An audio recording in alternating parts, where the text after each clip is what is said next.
Nosso ponto de partida, então, são as regras sobre a arbitrabilidade objetiva, compreendido o termo como pressuposto objetivo para o cabimento da arbitragem.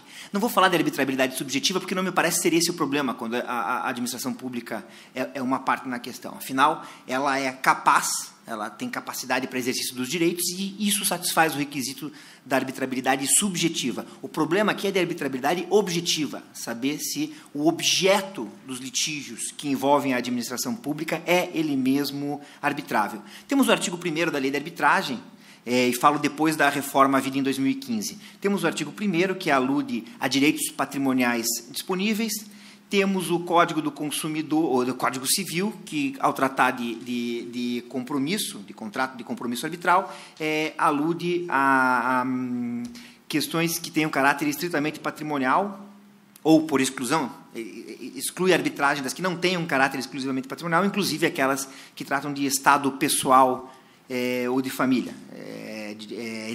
Me perdoe, estado da pessoa ou direito de família. Tá? São essas as nossas premissas. E o nosso grande problema aqui é a expressão direitos patrimoniais disponíveis.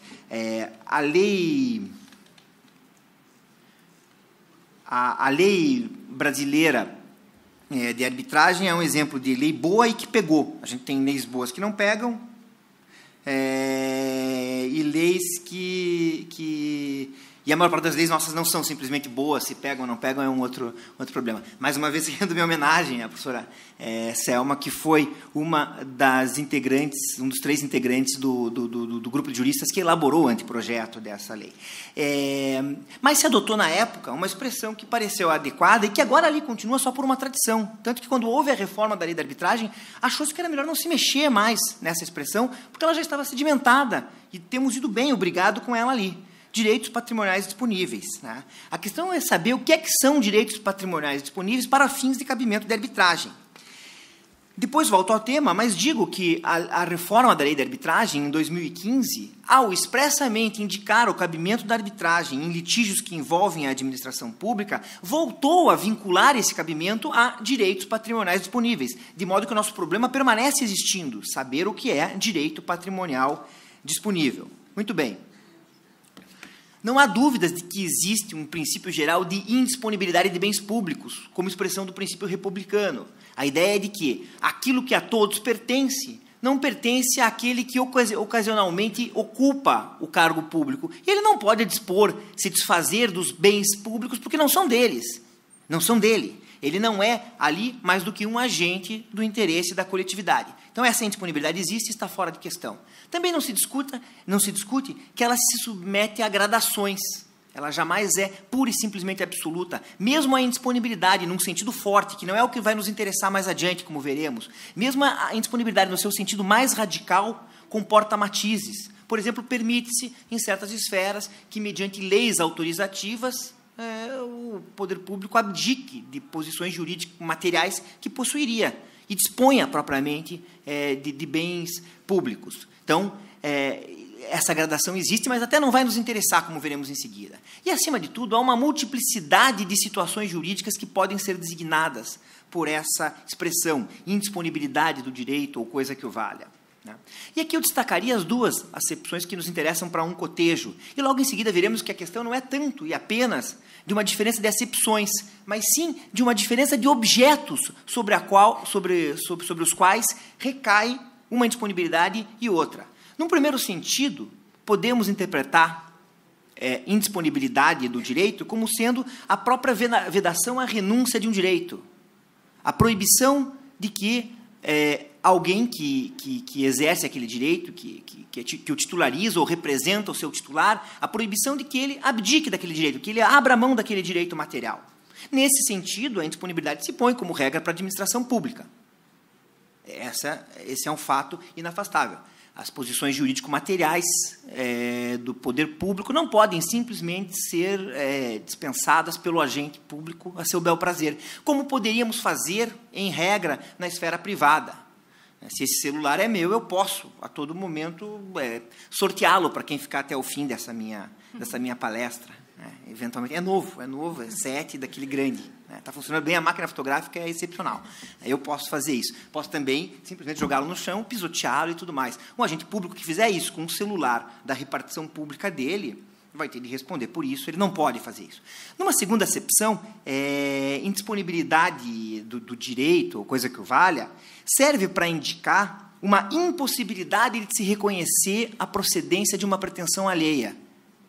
Ou seja, é uma indisponibilidade de tal grau em que eu não posso nem mesmo, quando percebo que não tenho razão, e, portanto, não se trata mais de direito, eu não tenho aquele direito, eu não posso, eu estou impedido de simplesmente me submeter àquele direito alheio.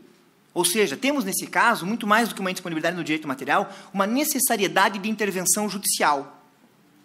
É o que acontece no direito penal. O sujeito pode estar convencido de que é culpado, de que merece ir preso. Raskolnikov, no Crime e Castigo, lá pelas tantas, ele se convence disso. Ainda assim, é preciso um processo penal, ainda que ele abdique de se defender e tudo mais. É indispensável aqui a intervenção do juiz.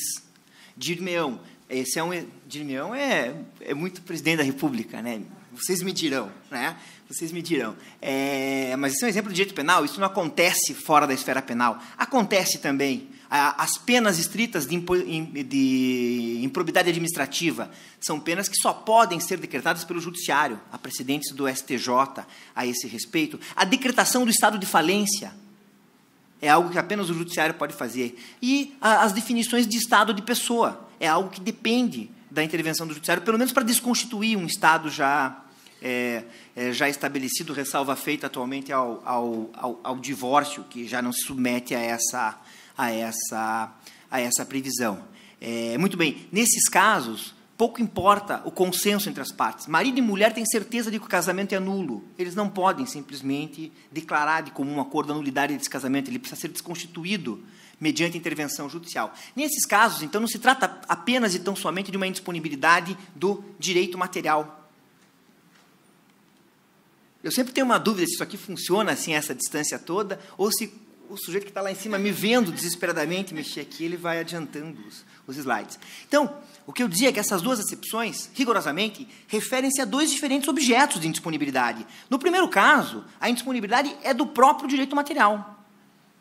A proibição de se abrir mão do direito que se possui, que se reputa possuir. No segundo caso, é uma indisponibilidade não do direito material, mas do próprio direito de submeter a causa ao poder judiciário. Aquilo que os processualistas chamariam de pretensão de tutela judicial. Muito bem, examinemos essas duas indisponibilidades. A primeira, em regra, se aplica à administração pública, pelas razões todas que já vimos. A segunda, não necessariamente, ou quase nunca se aplica, tampouco à administração pública. No mais das vezes, é dever do administrador público, quando constata, e essa constatação, claro, depende de um devido processo administrativo, mas que não tem nada a ver com o processo judicial. É dever do administrador público, quando constata que a administração pública não tem razão, em regra, é dever seu submeter-se à razão da outra parte, abdicar da pretensão infundada ou curvar-se à pretensão do adversário. Então, o contrato administrativo é reequilibrado na sua equação econômico-financeira sem que se tenha de ir ao judiciário. O administrador público promove o processo administrativo e constata que, de fato, ele está desequilibrado e precisa ser reequilibrado em favor do administrado. O administrador público anula o ato administrativo, gerando, muitas vezes, benefício para o administrado, sem ter de ir ao judiciário. Ele exerce o poder que ele tem de desconstituir seus próprios atos, e assim por diante. Diria que o princípio da legalidade e da moralidade administrativa até impõe isso, que o administrador público, reconhecendo que não tem razão, resolva diretamente os seus problemas, sem ter de esperar, pelo menos deveria ser assim, sem ter de esperar a intervenção judicial. Significa que a intervenção judicial aqui não é necessária, imprescindível, inafastável. Significa que a pretensão de tutela judiciária, nesses casos, é disponível, é sim disponível. Eu uso sempre o mesmo exemplo nas minhas aulas para a turma de graduação em arbitragem. Eu indico uma mesa ali na sala de aula e digo, se alguém chegar aqui pedindo, essa mesa é bonita, antiga e tal, o diretor da faculdade me dá essa mesa de presente, ele não pode dar, ele não pode abrir mão daquela mesa, porque é a indisponibilidade do próprio direito material que vai se aplicar à administração pública. Agora, imaginem que uma empresa de locação de equipamentos imóveis vai até a faculdade e diz, fizemos um evento aqui há 2 meses atrás e uma mesa ficou para trás, é aquela mesa ali, aquela mesa é nossa, ela tem essa e aquela outra característica, portanto, ela não é do patrimônio da universidade. O diretor manda ser feita ali uma rápida aferição mediante um simplificado procedimento e constata que aquela mesa não é da universidade, não é da faculdade de Direito. O que é que ele faz? Manda entregar a mesa. Ele não diz, não posso fazer nada, temos de ir ao judiciário. Portanto, aqui não há indisponibilidade da intervenção judiciária, não há indisponibilidade da pretensão de tutela judiciária. Feito esse cotejo, vem a pergunta, qual dessas 2 indisponibilidades importa para a arbitragem? Apenas e tão somente a segunda. Por quê? Porque a convenção arbitral não é um negócio jurídico que verse sobre o direito material. Ela não define direta e propriamente o destino do direito material, não se dispõe sobre o direito material quando se celebra uma convenção de arbitragem. Aliás, nem se sabe se existe direito material. Eventualmente, o resultado da arbitragem, ao final, dirá que ninguém tem direito nenhum. Né? A convenção arbitral é um negócio jurídico processual. Um negócio jurídico, como diziam os antigos, um contrato sobre a escolha do meu juiz. Portanto, uma definição sobre o modo de solução do conflito, que não repercute, não significa disposição sobre o direito material. Eu disponho do quê? Eu disponho do meu acesso ao judiciário. Eu disponho da minha pretensão de tutela judiciária. Portanto, o que precisa ser disponível nesse contexto? A minha pretensão de tutela judiciária. É isso que explica porque é tão grande o campo de aplicabilidade da arbitragem à administração pública. É isso que explica porque nos contratos administrativos pode haver arbitragem, mas não só nos contratos administrativos. Explica porque é possível arbitragem, por exemplo, para se definir valor de bem em desapropriação de imóvel, como aconteceu no caso Lage, que o Supremo reconheceu como um caso legítimo de arbitragem ainda nos anos de 1970. É o que acontece, por exemplo, quando se cogita de arbitragem na esfera tributária. É possível? É perfeitamente possível.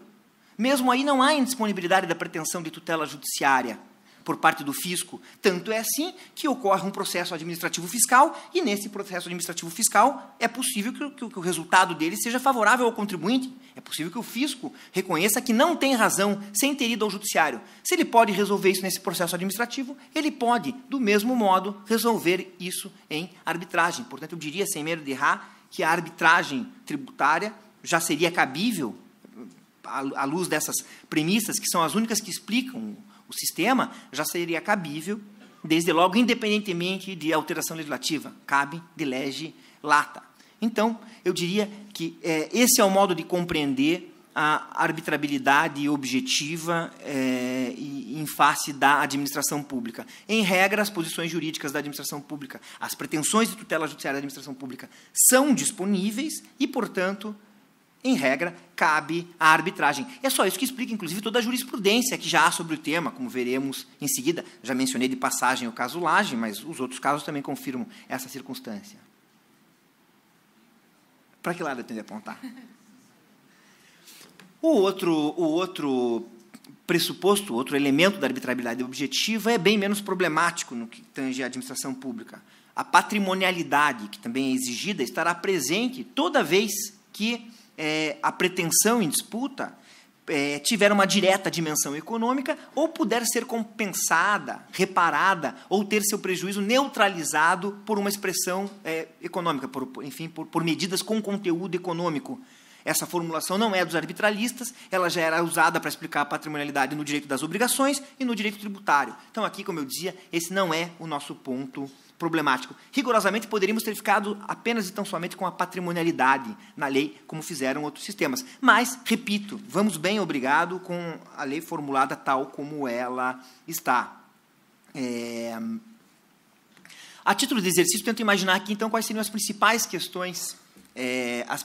questões arbitráveis nos contratos administrativos. Evidentemente, as disputas sobre o equilíbrio da equação econômico-financeira, as disputas sobre identificação e cumprimento das obrigações contratuais das partes, as disputas sobre os pressupostos e decorrências da extinção do contrato, que estejam revestidas de cunho patrimonial, e esse é um ponto importante de se notar. A própria decretação de caducidade nos contratos de concessão, portanto, é arbitrável, porque ela depende da verificação do cumprimento de obrigações pelas partes. Portanto, mesmo nesse terreno, é cabível, sim, a arbitragem. Nesses casos, mesmo que esteja envolvido um poder principalmente estatal, uma cláusula exorbitante do contrato, como diriam os antigos administrativistas, ainda assim caberá o emprego da arbitragem. Mas a administração pública pretende aplicar sanções ao administrado, e a aplicação de sanções é uma potestade pública. Sim, mas aplica sanções porque houve um descumprimento obrigacional, e assim por diante. Logo, tudo sempre recai numa base originalmente patrimonial e disponível sob aquela perspectiva que eu mencionava antes. Então, dito basicamente o que é o pressuposto objetivo da arbitragem, o que é essa arbitrabilidade objetiva em face da fazenda, convém aqui afastar alguns contra-argumentos tradicionalmente usados nos litígios que envolvem o poder público. O primeiro eu já adiantei, é essa ideia de que, diante dos poderes exorbitantes da administração, não caberia o emprego da arbitragem. Esse é um argumento que prova demais, pela singela circunstância de que, nas relações contratuais administrativas, esse poder exorbitante se alastra, ele se propaga para toda a relação contratual. Logo, se não coubesse arbitragem quando estão postos em jogo os poderes exorbitantes da administração pública, não caberia jamais a arbitragem envolvendo contratos administrativos. Isso é desmentido pela prática, é desmentido pela jurisprudência, é desmentido pela legislação específica, expressa, prevendo o cabimento de arbitragem em contratos administrativos. Há como que um toque de Midas da administração pública nessas relações contratuais. A cláusula, o poder exorbitante dela se espalha para todos os pontos do contrato. Discute-se reequilíbrio. O reequilíbrio é discutido muitas vezes porque a administração pública unilateralmente alterou condições contratuais, exerceu poderes exorbitantes. Só por isso eu excluiria o cabimento da arbitragem, a Agência Nacional de Petróleo, num litígio com a Petrobras, portanto, um litígio que envolvia dos dois lados, entes com algum caráter público, invocava, num caso bastante importante recentemente, esse argumento. Ela dizia, não, é um poder exorbitante meu definir qual é a exata extensão do objeto do contrato. Como assim? Tratava-se lá de saber se dois campos.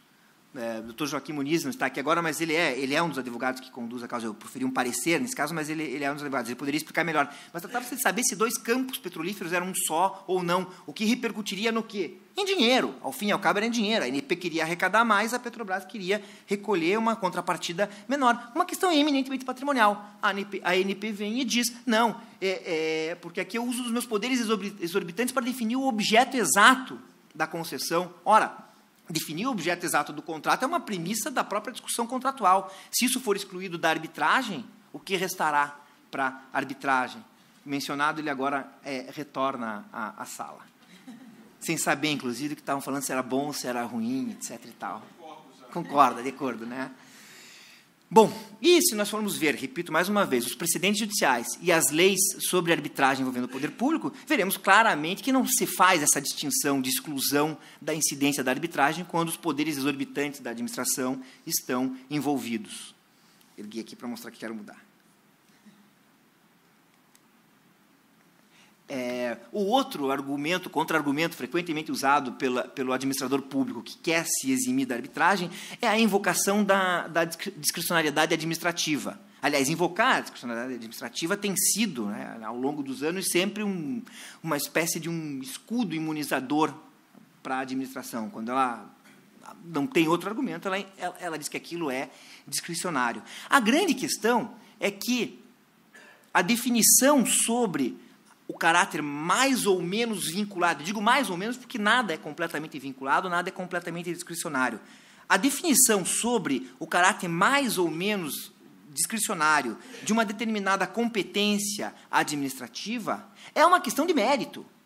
Concerne ao próprio mérito de uma disputa. Saber se o administrador público, naquele caso, agiu em excesso de poder e tal, que seria uma expressão que os antigos usariam, não é outra coisa senão saber se ele foi adiante dos limites em que ele poderia atuar discricionariamente.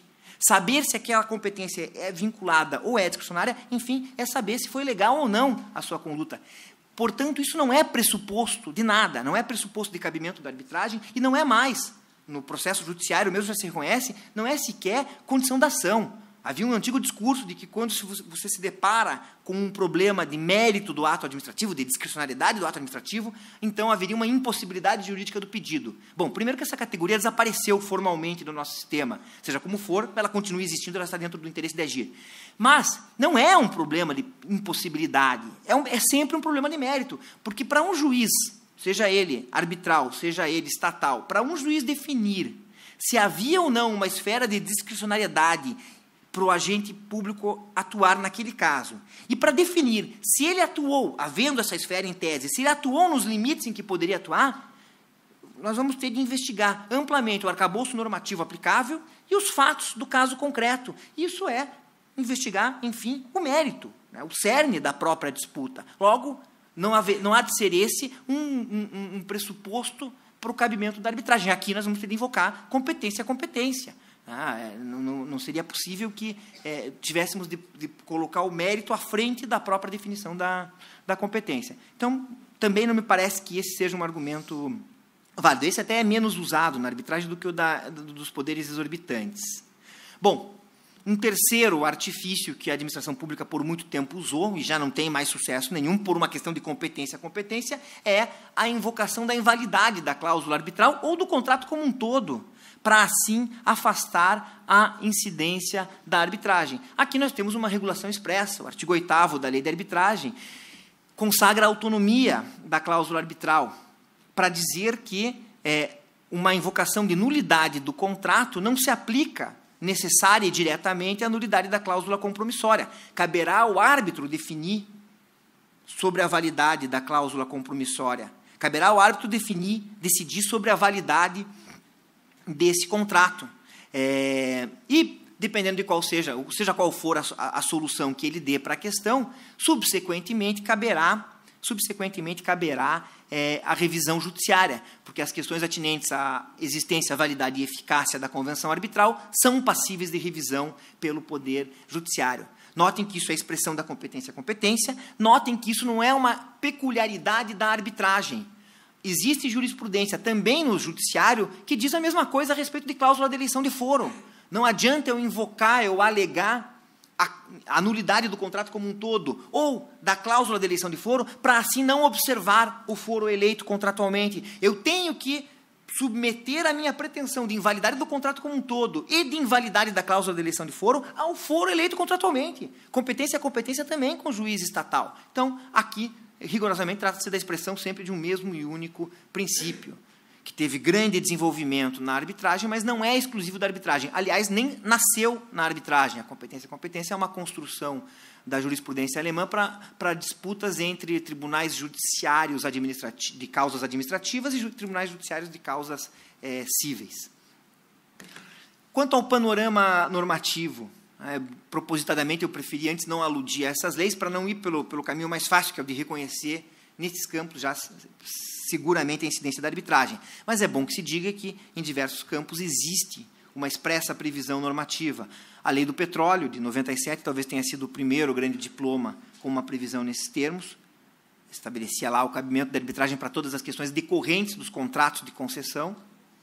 Isso foi repetido numa nova regulação setorial feita pela Lei 12.351 de 2010. A Lei de PPPs, em 2004, foi o grande marco divisor, ao se estabelecer num regramento não setorial, ou seja, um regramento com ampla aplicabilidade, o cabimento da arbitragem. A Lei de Concessões, logo em seguida, replicou, ela foi reformada para replicar a previsão da Lei de PPPs, e a Lei de Reforma da Arbitragem, a que eu já aludi antes, agora definitivamente prevê, em termos expressos, a possibilidade de participação da administração pública. Seja dito que, quando a Lei de Arbitragem foi reformada para passar a dizer isso, o tema já estava consolidado na nossa jurisprudência. Agora, um dispositivo que merece nossa especial atenção, e aqui eu terei de fazer apenas uma menção muito rápida a ele. Pelos meus cálculos, até aqui eu falei mais ou menos 24, 25 minutos, procede? Não estou trapaceando com o tempo, não, tá. É o artigo 31 da Lei 13.448, isso era a medida provisória, acho que 752 até recentemente, foi convertido agora em lei. Ela trata de prorrogação e relicitação de contratos de parceria para um espectro relativamente grande hoje de contratos, começou sendo pensado isso para aeroportos, mas o espectro ali é bem maior do que isso.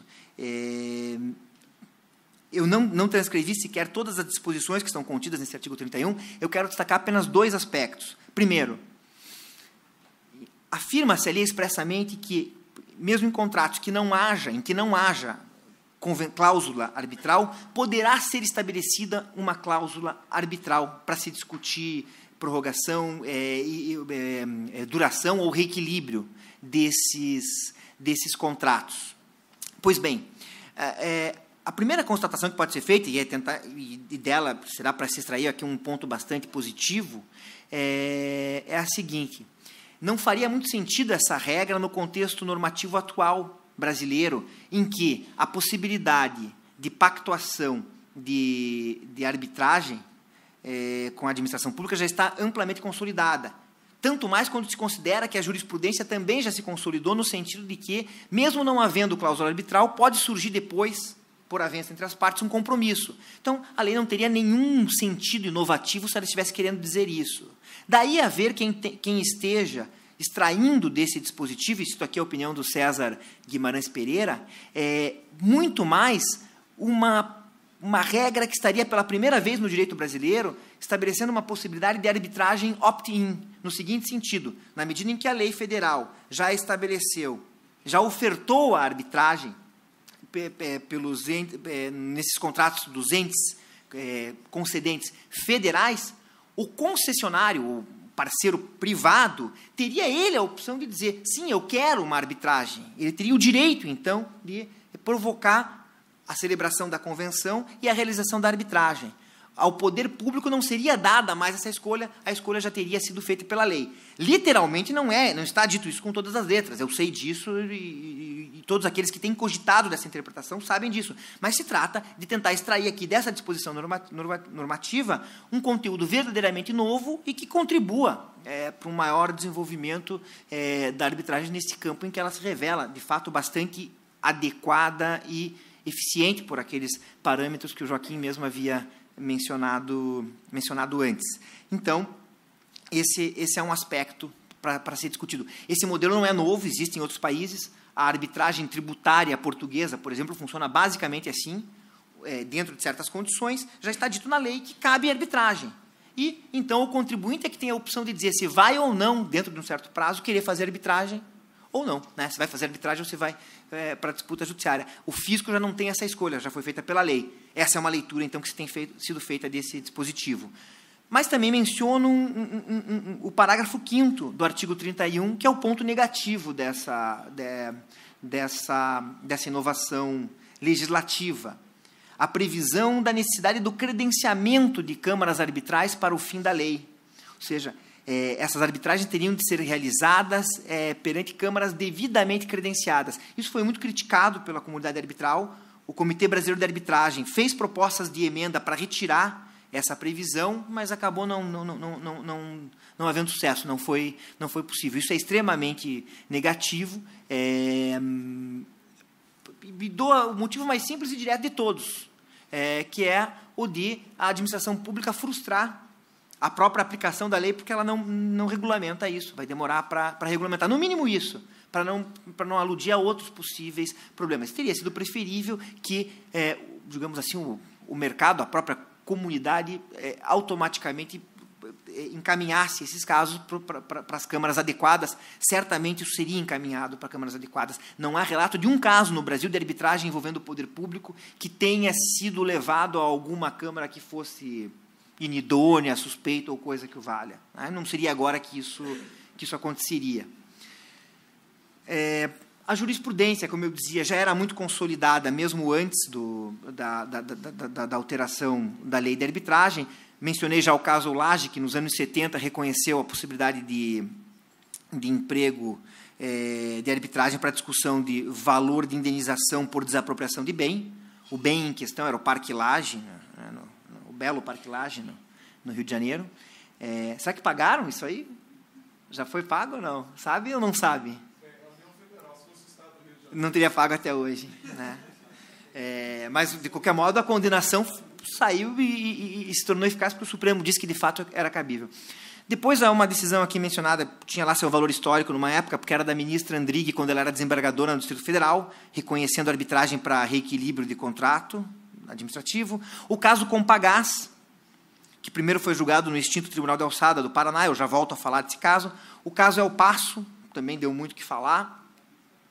E, mais recentemente, esses julgados do STJ, depois eu disponibilizo a organização do evento.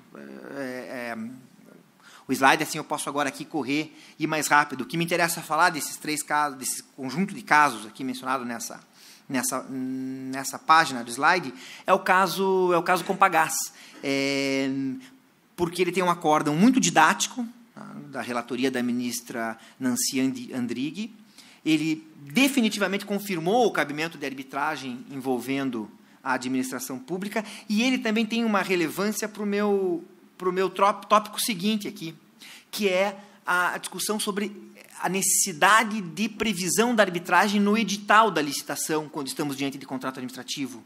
A Compagás, uma sociedade de economia mista, dizia, no caso Compagás, que não caberia a arbitragem que ela mesma havia proposto. É bom que se diga, houve prova documental disso do e-mail do advogado da Compagás com a primeira minuta do compromisso arbitral. Ela dizia que não caberia arbitragem por ela ser uma sociedade de economia mista que se dedica a um serviço público, e que não caberia porque não tinha sido prevista no edital e, portanto, não estava no contrato administrativo essa previsão de arbitragem. Os 2 argumentos foram descartados. O STJ reiterou sua jurisprudência no sentido de que, nesses casos, é perfeitamente possível a realização de arbitragem, ou seja, encampou, ainda que implicitamente, aquela concepção de que a disponibilidade que aqui interessa é a da pretensão de tutela judiciária. O STJ disse que beirava as raias da má-fé a conduta da Compagás de propor arbitragem e, ao perceber que ia perder, como que ela percebeu que ia perder? Pela perícia. Quando a perícia ficou pronta, já estava definido que ela ia perder. E, ao perceber que ia ser derrotada, mudar de postura, e o STJ disse que não há problema nenhum em a arbitragem não ser prevista, a convenção arbitral não ser prevista na minuta do contrato que acompanha o edital, pois isso não é propriamente um benefício patrimonial em si mesmo. Claro, aqui eu abro um parênteses, quem diz isso não é o STJ, claro que a oferta de arbitragem já no edital pode servir para tornar aquela oferta contratual numa licitação mais atraente, né, diante de uma maior segurança quanto ao modo de resolução dos litígios, ou diante de uma predefinição do modo de resolução do litígio. Mas o que o STJ disse, ao fim e ao cabo, confirmando a posição que era do contratante privado, foi que a possibilidade de arbitragem está prevista em lei. E assim como não é preciso prever no edital que poderá haver uma mediação ou uma tentativa de conciliação, também não é preciso prever no edital que um dos possíveis caminhos, uma das portas adequadas para a solução do conflito é a arbitragem. Portanto, ela não precisa estar prevista no edital. Os diplomas brasileiros que tratam do tema, isso foi agora repetido, inclusive, pela 13448, no entanto, costumam prever a necessidade de que a arbitragem ocorra no Brasil e seja feita em português. Por um lado, isso não impede que ela seja bilíngue, enfim, trilíngue, seja lá o que for. É preciso que um dos idiomas seja português. Por outro lado, não se exige que os árbitros sejam brasileiros, muito embora, por razões que mencionarei em seguida, é recomendável que o sejam. Tá? Além disso, não me parece que se possa descartar a aplicação analógica da regra contida na lei de licitações que permite, em certos casos, um foro estrangeiro dentro de certas circunstâncias, quando o contrato tem que ser cumprido no exterior e assim por diante. É o artigo 32, parágrafo 6º da 8666. Porque a 8666 também tem uma previsão de que o foro judicial tem que ser brasileiro. Inclusive, o caso El Paso, a primeira censura que houve nele não era propriamente a arbitragem, como muitos interpretaram. Era uma previsão de arbitragem no exterior, porque a juíza do caso, indevidamente, me parece, mas a juíza do caso aplicava, por analogia, essa regra da 8666, que prevê foro de eleição nos contratos, no judicial no Brasil. Mas o próprio artigo 32 tem exceções. Depois isso foi levado para a própria lei, expressamente para a arbitragem. A arbitragem tem que acontecer no Brasil. Mas me parece que aquelas exceções são razoavelmente aqui também aplicáveis. A Câmara de Arbitragem pode ser uma Câmara internacional. A CCI foi eleita em diversos contratos das concessões de aeroportos, por exemplo, e assim por diante.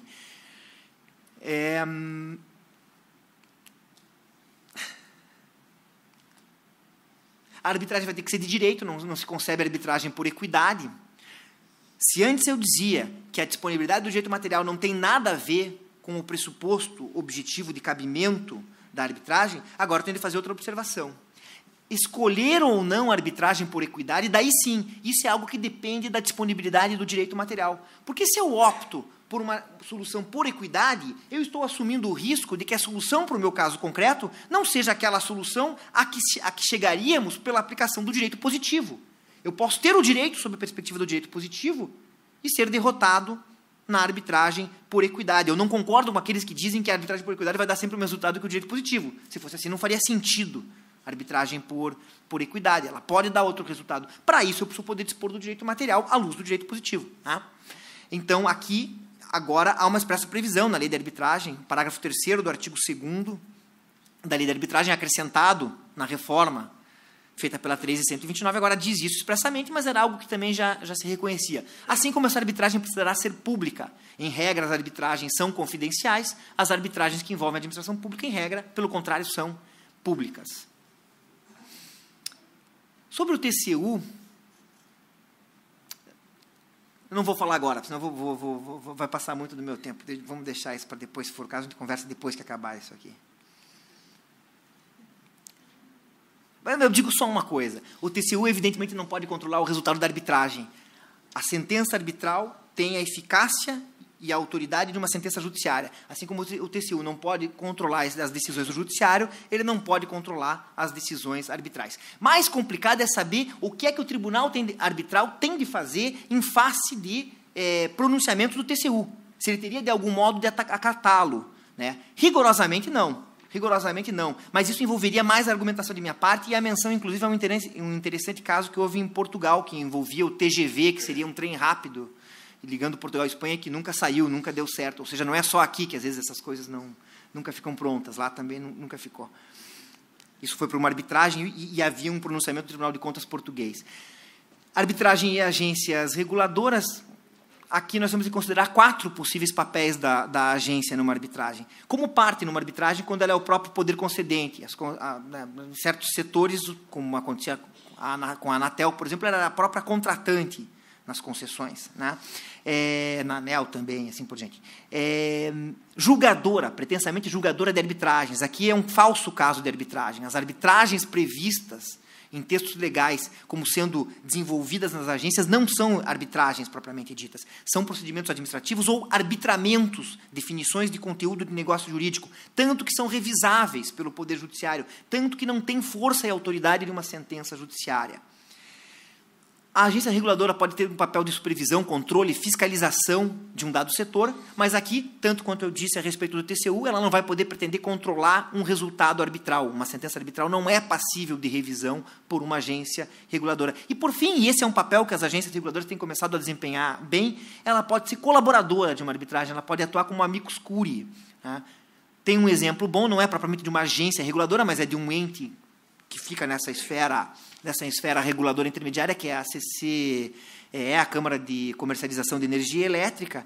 Ela já, em alguns casos, ela tem intervindo para esse fim, como amicus curiae. Recentemente, ainda numa arbitragem que eu presido, nós a chamamos para um simples esclarecimento. Um dos árbitros até temia que ela fosse lá e desse uma visão muito parcial da questão, e foi bem ao contrário. Foi um sujeito técnico, não foi nenhum advogado, foi um sujeito eminentemente técnico e deu as respostas mais precisas possíveis. Aquilo que ficaríamos anos tentando descobrir com as partes o que era o que não era, uma simples colaboração da Câmara resolveu tudo. Por fim, eu acabo fazendo a seguinte ponderação. Do ponto de vista do arcabouço normativo, vou acabar aqui já, 5 minutos antes, portanto.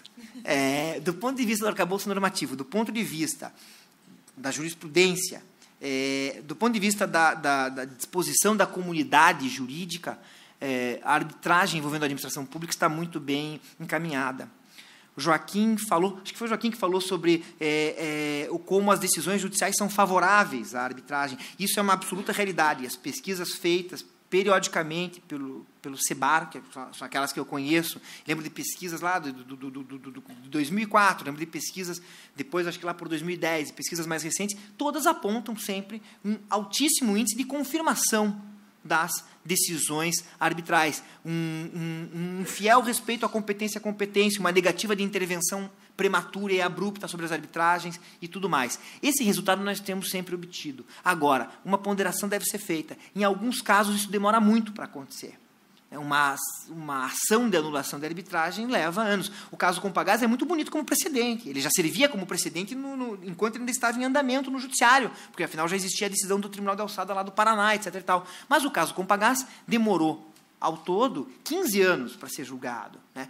Então, nós continuamos tendo esse problema. Daí que uma parte da questão envolve, verdadeiramente, boa-fé. Sempre se exige boa-fé de qualquer um, sempre se exige boa-fé da administração pública. Agora, num cenário de arbitragem, isso se põe ainda com mais vigor. É impensável que a administração pública, que oferte a arbitragem, como no caso Compagás, um compromisso que ela sugeriu que as partes celebrassem, mas em outros tantos casos, como o caso da Agência Nacional do Petróleo, em que ela coloca isso no seu próprio edital de licitações, é inconcebível que depois ela venha pôr em dúvida a legitimidade da arbitragem. Então, acima de tudo, isso há de ser uma questão de boa-fé.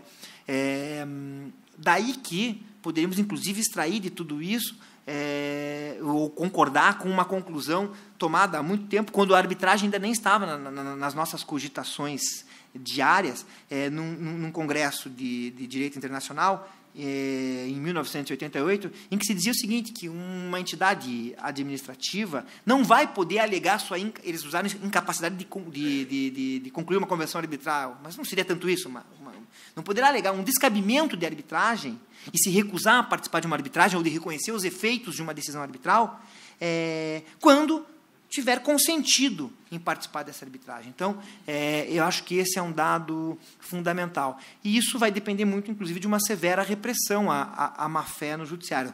Como eu dizia, no caso Compagás, o STJ disse que o caso beirava as raias da má-fé, mas não chegou a dizer propriamente que era má-fé. Em algum momento vai ter que passar a dizer que é má-fé, sim. Não respeitar a arbitragem que antes convencionou realizar. Eu agradeço a paciência e a atenção com que me ouviram. Muito obrigado.